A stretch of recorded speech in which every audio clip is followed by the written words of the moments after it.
शाम दे कैदी वले कैदा निभा के मेरे मौला इमाम अली अलैहिस्सलाम मुसाफिर शाम तो पुछे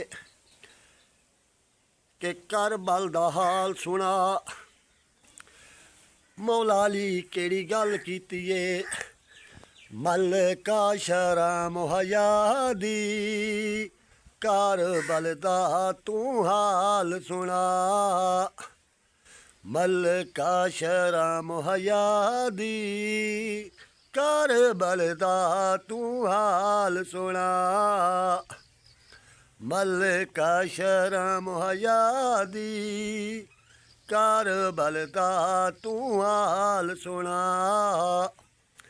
लेगी अजील तू गाजी बाबा, लेगी अजील तू गाजी बाबा, रुल गई आन दी माँ। मलका शरा मुहैया दी करबल दा तू हाल सुना।